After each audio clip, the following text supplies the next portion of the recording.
je t'aime. Tu m'avais manqué, Bruxelles, je t'aime, Bruxelles, je t'aime. T'es ma préférée, Bruxelles, je t'aime, Bruxelles, je t'aime. Olá e sejam bem-vindos ao Bruxelas Meu Amor, o programa da Euronews que lhe traz todas as semanas, em português, as notícias e os debates que marcam a atualidade europeia. Eu sou Mariana Correia e estes são os destaques da semana. O Médio Oriente começa a assistir a um ponto de viragem. Alguns dos principais aliados de Israel começam a criticar publicamente o governo de Benjamin Netanyahu devido aos incessantes bombardeamentos contra Gaza e à proibição da entrada de ajuda humanitária no território. Numa medida altamente incomum, o Canadá, a França e o Reino Unido ameaçaram Israel com ações concretas se o país continuar a insistir na ofensiva militar. A medida parece ter surtido efeitos, com Netanyahu a aceitar uma nova proposta de tréguas apresentada pelos Estados Unidos. E ainda, a União Europeia quer disponibilizar 150 mil milhões de euros para ajudar a impulsionar a produção interna no setor da defesa. O plano, conhecido como SAFE, foi proposto pela Comissão e aprovado pelo Conselho, utilizando um atalho jurídico que contorna o Parlamento Europeu. Os eurodeputados foram afastados do processo de decisão, desencadeando uma onda de críticas, mas nem todos parecem discordar desta medida. A questão da defesa é assim tão urgente para precisar de uma exceção às regras? Para nos ajudar a compreender melhor os temas de hoje, temos connosco o Ricardo Borges de Castro, especialista em assuntos europeus. Seja bem-vindo. Obrigado. João Albuquerque, antigo eurodeputado e também especialista em assuntos europeus, e Vasco Pereira da Silva, jurista e doutorado em políticas públicas. Obrigado aos três e, claro, obrigado a si que está desse lado. Antes de começarmos o nosso debate, vamos primeiro perceber a reviravolta política que se começa a desenhar no quadro do conflito do Médio Oriente, com a correspondente da Euronews, Sasha Vakulina. A pressão internacional tem aumentado sobre Israel nos últimos dias devido à sua estratégia em Gaza. A União Europeia disse que irá rever o seu amplo acordo de comércio e cooperação com Israel face ao que Bruxelas considera uma situação catastrófica em Gaza. Os líderes de França, Reino Unido e Canadá condenaram o que chamam de ações militares vergonhosas de Israel em Gaza e ameaçaram tomar medidas concretas se o primeiro-ministro Benjamin Netanyahu não mudar de rumo, particularmente no que diz respeito à ajuda humanitária. Agora, não parece que ele esteja disposto a mudar algo. Israel lançou uma nova ofensiva militar no enclave, entre relatos de que o exército israelita planeia controlar 75% de Gaza nos próximos 2 meses. Gaza within the next 2 months. João, acabamos de ouvir que o exército israelita tem planos para controlar o território na faixa de Gaza. Acredita que este plano pode cair por terra agora que Israel aceitou uma nova proposta de tréguas apresentada pelos Estados Unidos? Bom, eu acho que, seja de que forma for, a pressão que agora começa a ser exercida por parte quer da União Europeia, quer individualmente por alguns países europeus, enfim, tivemos a Espanha e a Irlanda como grandes protagonistas desta pressão incessante sobre Israel, mas começam agora a surgir outros atores, como a França, como a Alemanha também, de uma forma, com uma novidade muito surpreendente. Já vem tarde, de todas as maneiras. Aquilo que tem acontecido ao longo dos últimos meses, quase 2 anos, fará em outubro 2 anos, foi de facto o desenrolar de uma ação por parte do governo de Israel que provocou imensas vítimas civis, muitas delas crianças, e que teve vários atos de grande atrocidade. Independentemente disso, obviamente que esta pressão poderá agora ser um volte-face nesta forma de atuação do governo Netanyahu, sobretudo com a ameaça que se colocou em cima da mesa de revisão do acordo de cooperação entre a União Europeia e Israel, tendo em conta o volume de negócios e de parcerias comerciais que existem entre os dois blocos. E já vamos falar um bocadinho disso, vamos falar sobre isso daqui a um bocadinho. Vasco, há pouco mais de uma semana, que me referia o João, poucas pessoas estavam dispostas a passar das palavras de condenação aos atos, e vimos, como o João acabou de dizer, que agora já se levantam, começam a levantar vozes, especialmente de países que eram aliados, ou são aliados de Israel. Esta pressão internacional pode isolar politicamente Netanyahu, ou ainda estamos longe disso? Bom, eu espero que sim. na realidade, e como o João referiu, parece-me que esta reação de alguns Estados-membros da União Europeia, agora mais recentemente mais focais, o caso da França e muito recentemente o caso da Alemanha, mostram que estamos a ir nessa direção, embora com relativo atraso. A Comissão Europeia vai propor esta revisão ao acordo de associação com Israel. Não sabemos ainda em que termos é que isto vai acontecer e qual será o resultado negocial, mas na realidade é muito importante, do meu ponto de vista, que os Estados-membros da União Europeia sejam afirmativos num sentido fundamental, que é o direito internacional não é negociável. Todos os Estados-membros da União Europeia são Estados-partes da Convenção da prevenção e repressão do genocídio, e encontramos numa situação que já ultrapassou todos os limites, e portanto eu espero que sim, que haja aqui esta possibilidade, embora obviamente saibamos que nada poderá ser feito neste contexto sem os Estados Unidos, e portanto teremos que aguardar. Ricardo, há quem sugira que Netanyahu não pode mudar o rumo da estratégia que traçou por razões internas, porque senão, caso contrário, a direita religiosa que suporta o poder em Israel desaparece. Duas perguntas. Acha que é esse o caso? E se sim, a sede de poder de Netanyahu é assim tão grande? Eu acho que é evidente. Eu acho que esta é claro para todos que neste momento isto também é uma estratégia de sobrevivência política do Sr. Netanyahu. Até porque, se nós formos ver todas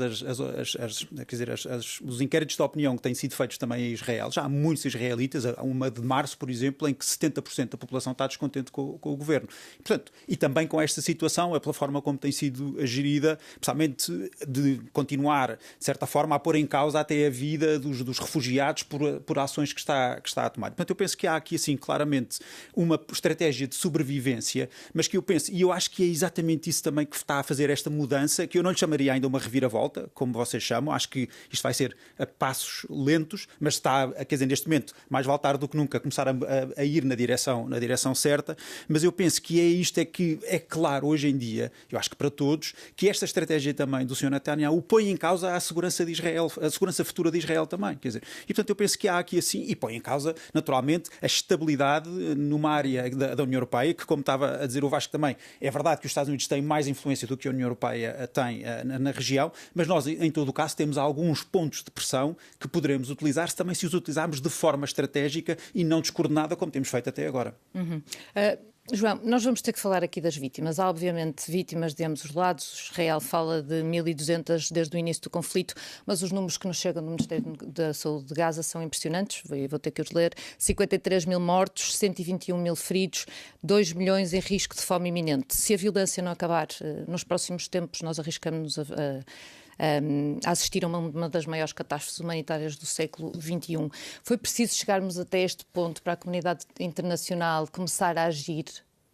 Essa é a principal interrogação, e é uma interrogação que eu acho que surge de uma forma ainda mais premente quando nós olhamos para aquilo que são os estándares duplos que nós tivemos em relação à Ucrânia, por exemplo, numa situação em que também há uma violação do direito internacional, em que também há uma violação dos princípios e de acordos estabelecidos no seio das Nações Unidas, e que provocou, obviamente, uma reação muito mais enérgica, muito mais vocal e veemente de apoio incondicional à Ucrânia, e que, no caso da Palestina, falhou tremendamente. Os números são absolutamente avassaladores, mas também nos devem levar a questionar o porquê de nós não termos sido capazes de colocar a pressão logo desde o início sobre as ações que se viram imediatamente. Isto não foi os acontecimentos mais recentes, talvez tenham provocado ou tenham levado a uma escalada da violência, sobretudo depois do fim da primeira fase do cessar-fogo, em que Israel de facto assumiu de uma forma clara que pretende ocupar de facto o território de Gaza, mas as atrocidades têm vindo a ser cometidas há muito tempo. E aquilo que é hoje... Deixa-me só para concluir, aquilo que é hoje evidente e que já vários académicos, incluindo académicos israelitas, demonstram é que estamos perante um crime de genocídio e que, como o Vasco dizia, deveria ter levado a que os Estados-membros da União, sendo parte do acordo, tivessem tido uma atuação muito mais forte de prevenção desta calamidade. E agora, não tiveram? O que é que se faz? Agora o que é que se faz? Desde logo, aqui parece-me algumas possibilidades. Primeiro, e voltando a esta questão do dever à luz do direito internacional que se impõe sobre os Estados-membros, nomeadamente esta convenção que foi referida pelo João, há um dever não só de condenação após ser verificada a existência de um crime de genocídio, mas de verdadeira prevenção com todas as medidas possíveis razoáveis, o que não está a acontecer com todos os Estados-membros. E eu começo desde logo por uma questão, pese embora agora esta mais recente aparente mudança no caso da Alemanha, continuamos a ter, as pessoas têm que ter consciência de que uma parte do armamento que é utilizado todos os dias neste conflito foi fabricado em solo europeu.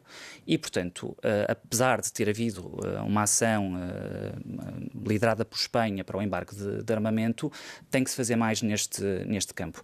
Nomeadamente, o caso mais claro da Alemanha, que continua a ser um dos países exportadores de algum tipo de equipamentos militares para Gaza. Portanto, eu começaria por aí. E, portanto, obviamente, esta revisão do acordo de associação tem que ser uma revisão séria, à luz da cláusula de direitos humanos que consta dele, e depois, obviamente,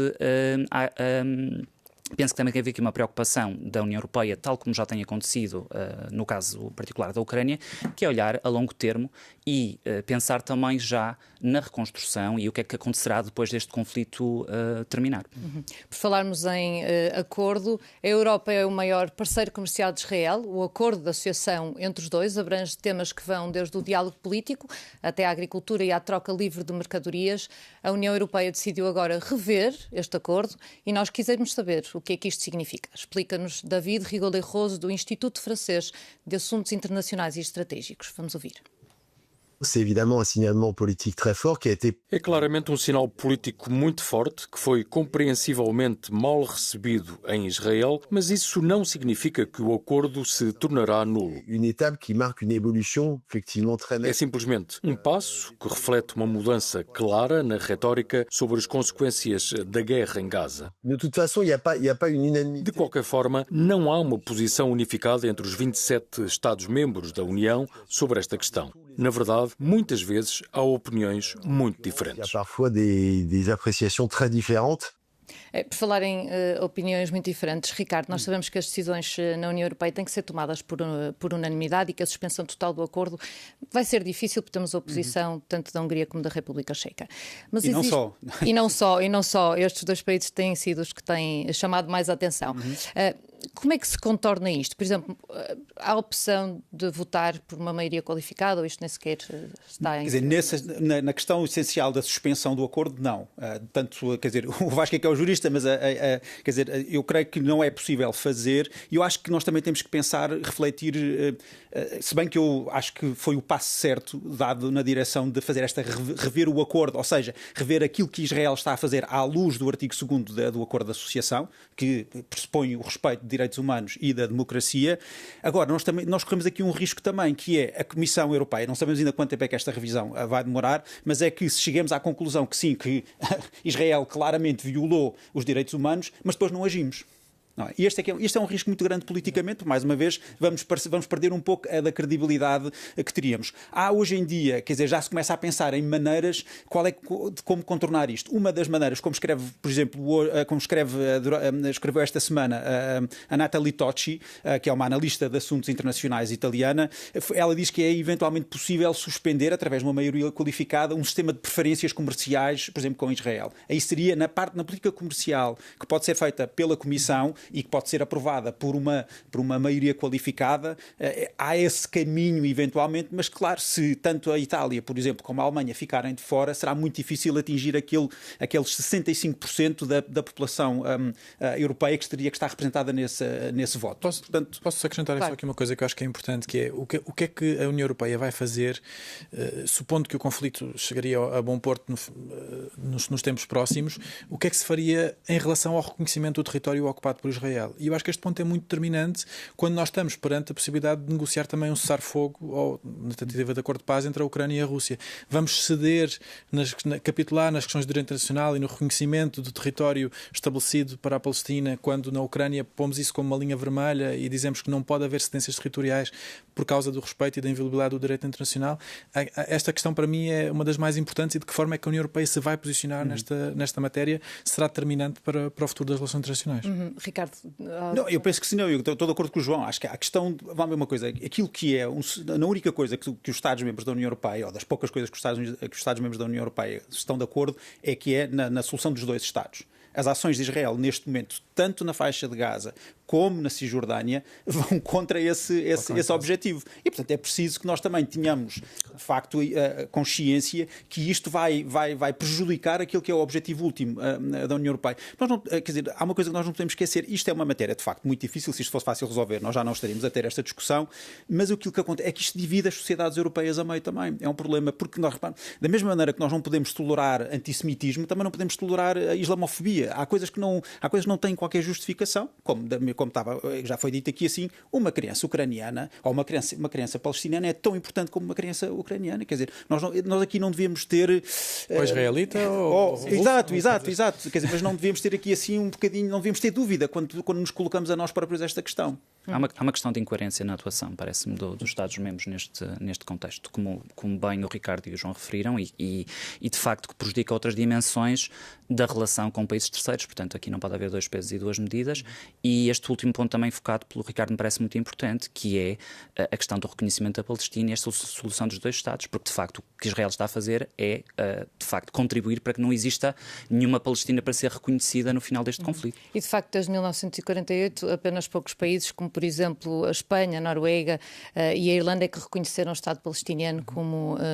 reconheceram o Estado... Mas esse não reconhecimento também pode servir como elemento de pressão. Portanto, eu acho que há forma... Eu sei que tem havido muitas críticas aos países, como por exemplo Portugal não fez ainda, mas eu penso que, apesar de tudo, o que é que fez a diferença neste momento em relação à revisão do acordo? Foi ter sido a Holanda a pedir essa revisão do acordo. Isso é que faz a diferença, porque é um país que nós não estávamos à espera que pudesse ter essa posição. E a versão alemã, a versão da posição do Merz. Exato. Portanto, eu acho que esse é que são... Nós devemos olhar para isso, claro, que temos que respeitar as posições daqueles que, de certa forma, estiveram sempre numa posição que têm, como a Espanha ou a Irlanda, mas que os outros também são importantes, porque temos que fazer isto, ou tentar fazer isto a 27. E já sabemos que é difícil. De qualquer forma, agora em junho vai haver uma cimeira, enfim, organizada pela França e pela Arábia Saudita, e este assunto seguramente vai ser levado à mesa da conferência. Poderemos vir aqui a assistir a uma mudança no número de Estados-membros que podem vir a reconhecer a Palestina como um Estado? Eu espero que sim. Espero que a estratégia de muitos países, entre os quais Portugal se inclui, tem sido sempre de avançar numa forma conjunta e, portanto, procurar que a União Europeia reconheça de uma forma conjunta o Estado da Palestina. Eu percebo os méritos da ideia, mas também reconheço que o reconhecimento unilateral, sendo possível, poderia já ter sido um passo dado por Portugal, à semelhança do que aconteceu com o nosso vizinho.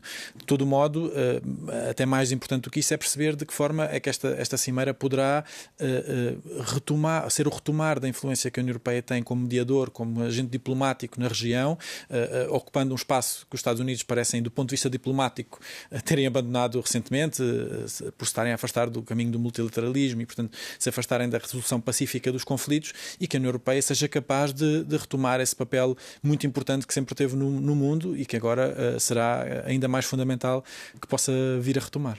Voltando um bocadinho aqui atrás, à parte dos instrumentos de pressão de que estávamos a falar, falamos das armas, Vasco. A Alemanha e, enfim, os Estados Unidos são os principais fornecedores de armas a Israel. Eles estariam dispostos a parar com este fornecimento de armas? Bom, eu parece-me que, pese embora as declarações recentes do chanceler Merz, elas têm que ser enquadradas. Ele questionou a legitimidade do que está a acontecer em Israel, mas na mesma semana o seu ministro da Defesa afirmou que o apoio a Israel não estava posto em cima de mesa. Portanto, há aqui também este nível de contradição. Eu penso que a Alemanha, neste momento, começa a dar sinais positivos de avançar nessa direção. Acho que é uma decisão perfeitamente possível. Se a França o pode fazer, porque não a Alemanha? Portanto, acho que há aqui esta possibilidade. Acho que é importante que os restantes Estados-membros também coloquem pressão, no caso sobre a Alemanha, para haver essa mudança. Já houve um grupo liderado por Espanha, bastante extenso de Estados-membros, que avançaram nesse sentido do embargo e, portanto, acho que há essa possibilidade. É uma decisão política que deve ser tomada e quanto mais rapidamente melhor, até porque, novamente, e voltando a esta questão, a mim custa muito, honestamente, que face a todos os compromissos, desde logo aos valores nos quais assenta a União Europeia, custa muito que os seus Estados-membros possam, de alguma forma, indiretamente, violar regras tão estabelecidas de direito internacional quando permitem que armamento ou equipamento, tecnologia produzida no seu solo, seja usada para matar civis inocentes E, portanto, espero que isso seja possível e eu quero crer que se está a avançar nessa direção. Ricardo, há bocadinho também falávamos sobre a economia. Estes acordos, ou melhor, a suspensão deste tipo de acordos por violação dos direitos humanos já aconteceu 26 vezes na história da União Europeia, mas tarda em acontecer aqui. Como é que a União Europeia fica aos olhos dos nossos parceiros económicos, por exemplo, em África e na Ásia? Eu penso que era um bocadinho aquilo que estava a falar há pouco o João, do duplo critério com que nós muitas vezes olhamos para estas questões da geopolítica. Podem achar que os direitos humanos não são consequência. Mas, Mariana, eu penso que isto também nós temos que ser muito honestos connosco próprios quando estamos a refletir sobre a evolução da União Europeia nos últimos anos e a forma como a situação internacional tem evoluído. Ser um ator geopolítico também tem custos. Tem custos, muitas vezes, ter que fazer escolhas que são difíceis, que nós podemos dizer que são enquadradas mais num realismo ou num pragmatismo, mas que muitas vezes, como há sempre, de certa forma, um conflito, ou há sempre não, mas há muito frequentemente um conflito inerente entre os nossos valores e os nossos interesses. E muitas vezes é dirimir este conflito que pode potencialmente haver, que é o que acho que nestes casos é muito presente, mas que obviamente que transmite para outros, olha, com estes safam-se, nós não nos safamos. Não, e, portanto, eu penso que aqui assim claramente tem custos para a coerência política ou até a geopolítica da União Europeia, mas isso também faz parte de ser um ator geopolítico que tem esses custos também. E porque, quer dizer, a União Europeia já não é, o que não quer dizer também que no passado a União Europeia não tenha utilizado critérios duplos, mas é a realidade a geopolítica em que vivemos. E eu penso que, só muito, muito rapidamente, eu penso que essa possibilidade da Alemanha vir a fazer essa suspensão de venda de material, eu acho que isso será eventualmente uma situação extrema, porque a Alemanha está historicamente, ou obriga-se historicamente à segurança e à existência do Estado de Israel. Eu acho que ninguém contesta o direito de Israel de se defender, o que toda a gente contesta é a forma como faz. E, portanto, eu penso que aqui assim, isso de facto seria mesmo já uma medida que é mesmo in extremis, eu penso que mas que, quer dizer, tem-se que mas a situação também é in extremis. Não, e tem-se que dar nós vamos ter que fazer aqui uma pequena pausa e quando voltarmos iremos falar do plano da União Europeia para a defesa. Fique connosco aqui na Euronews.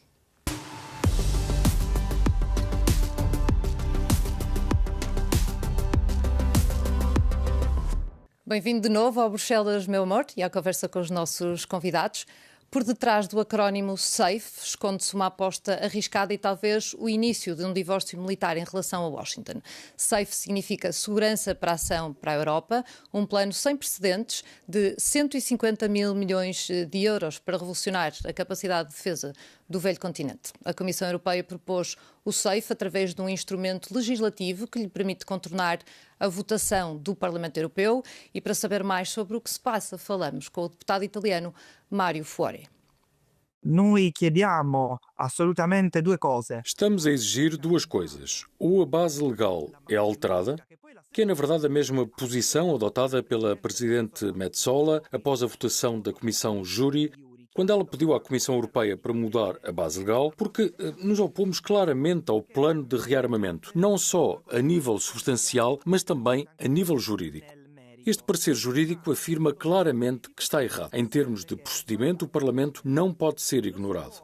O artigo 122 só pode ser utilizado em casos muito específicos, como desastres naturais ou guerras dentro da União. Esse não parece ser o caso e, por isso, nos opusemos firmemente. Il caso e quindi ci siamo opposti fermamente. João, vamos ter que começar por si, antigo eurodeputado. O que é que lhe parece esta decisão da utilização do artigo 122?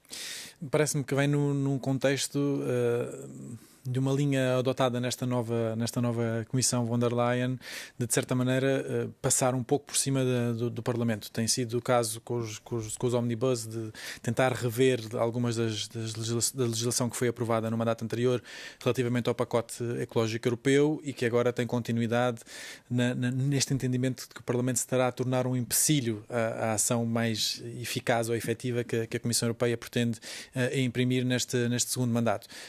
Eu estou de acordo com aquilo que foi dito aqui na peça. De facto, não há nenhuma razão objetiva. A Europa não está, de facto, em guerra, não há nenhuma catástrofe ou algo que possa permitir esta invocação do artigo 122 e, portanto, seria útil até porque isto também surge no contexto de alocação de recursos, de alocação financeira, na qual o Parlamento tem um papel muito importante, e seria muito importante que o Parlamento, de facto, continuasse esse caminho de discutir esta proposta e ter uma palavra a dizer sobre as intenções da Comissão, como faz com todos os outros pacotes legislativos. Até por uma questão de transparência, que é isso Absolutamente. que se procura. Ricardo, a necessidade de acelerar a defesa na Europa justifica a utilização de medidas urgentes e de exceção como esta?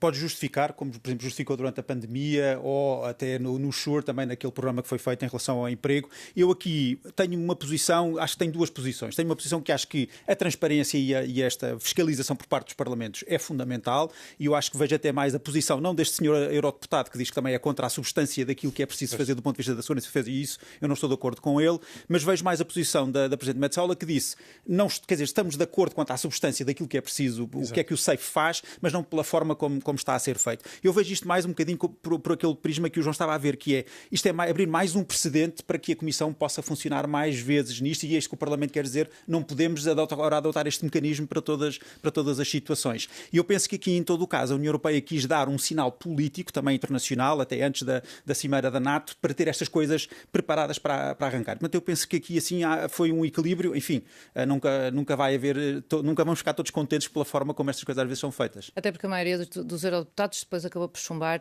a proposta de alteração dos verdes em relação a isto. Portanto, foi de facto uma chamada de atenção. Vasco, um dos acordos que saiu da última cimeira do Reino Unido e da União Europeia há poucos dias foi exatamente a inclusão do Reino Unido dentro do programa SAFE. De que forma é que a União Europeia pode garantir que a inclusão das empresas britânicas não enfraquece o Buy in Europe, não é? Comprar na Europa, e preserva a coesão do mercado interno europeu?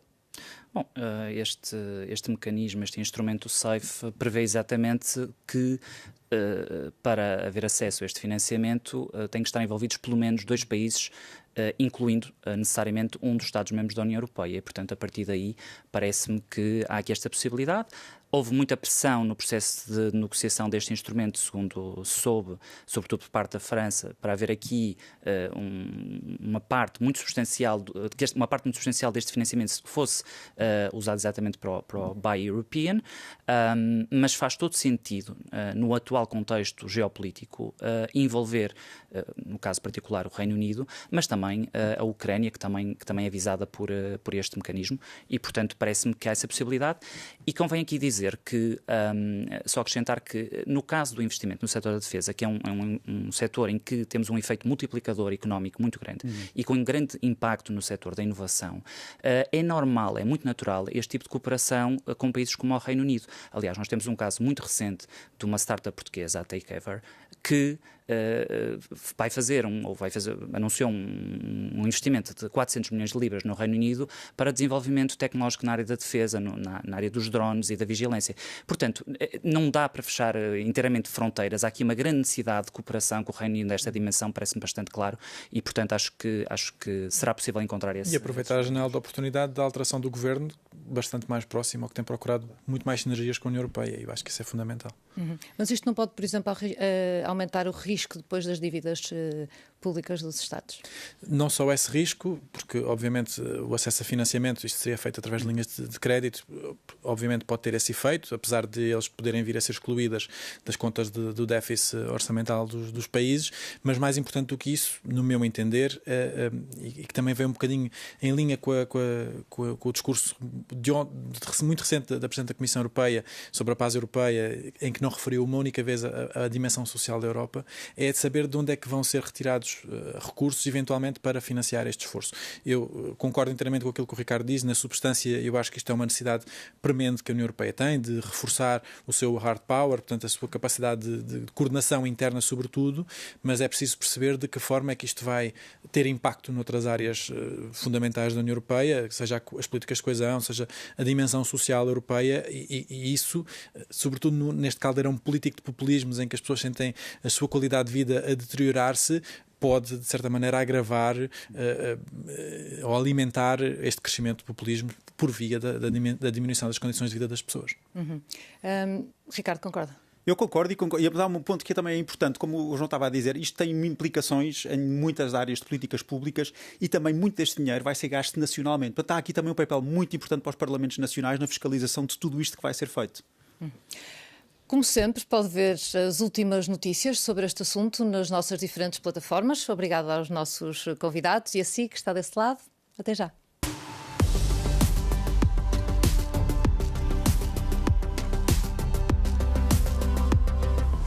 Olá e seja bem-vindo ao Bruxelas, meu amor, o programa da Euronews que lhe traz todas as semanas, em português, as notícias e os debates que marcam a atualidade europeia. Hoje tenho comigo Ricardo Borges de Castro, especialista em assuntos europeus, João Albuquerque, antigo eurodeputado e especialista também em assuntos europeus, e Vasco Pereira da Silva, jurista e doutorado em políticas públicas. As críticas aos alegados atropelos ao Estado de Direito por parte do governo de Viktor Orbán não são novidade. Em causa está o projeto de lei destinado a limitar o financiamento estrangeiro de órgãos de comunicação social e ONGs e a proibição da Marcha do Orgulho de Budapeste. O Parlamento Europeu e vários Estados-membros exigem agora uma ação firme da Comissão Europeia para defender os direitos da comunidade LGBTQ+, e o Estado de Direito na Hungria. Para perceber melhor a posição do governo de Budapeste contra a Comissão Europeia, falámos com Frank Furedi, do think tank MCC Bruxelas. Europe has always been a plural. A Europa sempre foi uma entidade plural, ao contrário de muitas outras partes do mundo. Teve muitas nações, culturas diferentes e valores diferentes. Acho que o que esses tipos estão agora a dizer é que existe apenas um sistema de valores que é legítimo e se de alguma forma você acredita na soberania ou se por alguma razão tem uma visão mais religiosa do mundo, isso não é aceitável. E eu acho que tende a haver este impulso bastante autoritário a sair de Bruxelas que diz que há apenas uma maneira de fazer as coisas, enquanto que inicialmente a Europa era uma Europa de nações, onde as nações podiam decidir por si mesmas como conduzir os seus assuntos. Vasco, que comentário é que faz estas declarações que acabamos de ouvir? Discordo frontalmente. Acho que nos devemos questionar o que é mais preciso acontecer na Hungria para se atuar mais firmemente. Esta discussão é uma discussão já relativamente longa, já andamos há cerca de 7 anos a discutir sucessivas violações sistémicas do Estado de Direito e de direitos fundamentais na Hungria, e aqui aquilo que é afirmado, pese embora eu possa perceber qual é o argumento, porque na realidade também é um argumento que tem sido usado por Primeiro-Ministro Orbán de uma certa vitimização contra Bruxelas, mas este conjunto de princípios fundamentais, e nomeadamente o Estado de Direito, são pilares basilares da União Europeia. Portanto, quando a Hungria aderiu à União Europeia, sabia que tinha que cumprir com este conjunto de valores fundamentais. Portanto, é um bocadinho surpreendente que se venha sempre falar da Europa das Nações, que já ficou lá muito atrás, para se tentar justificar, para tentar haver esta vitimização e, portanto, creio que, quer dizer, não posso concordar de todo com estas declarações. Ricardo, pegando no que Vasco estava aqui a dizer, de facto a Europa é um Estado de nações plurais e, portanto, quando um país se candidata para ser membro, já sabe que há regras e que não cumprir as regras dá origem a sanções.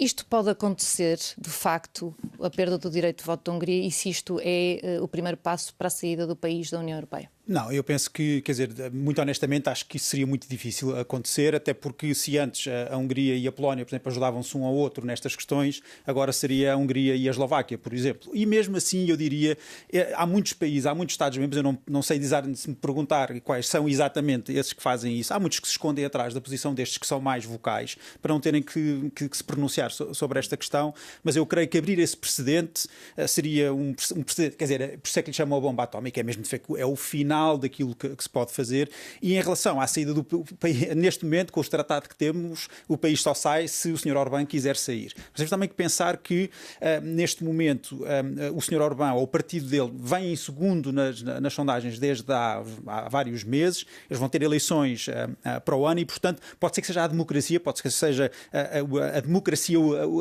na Hungria, os democratas na Hungria e as pessoas e os cidadãos da Hungria que, de facto, que corram de vez com o Sr. Orbán. Mas também não devemos ter ilusão em relação ao Sr. Péter Magyar, que, apesar de ser uma pessoa diferente do Sr. Orbán, vem da mesma família ou vem inicialmente da mesma família política.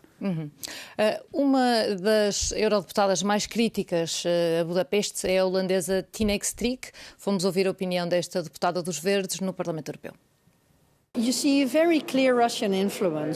Vê-se uma influência russa muito clara também a partir desta proposta de lei. É quase uma cópia da lei Navalny que vimos na Rússia, onde realmente se quer eliminar todas as vozes críticas.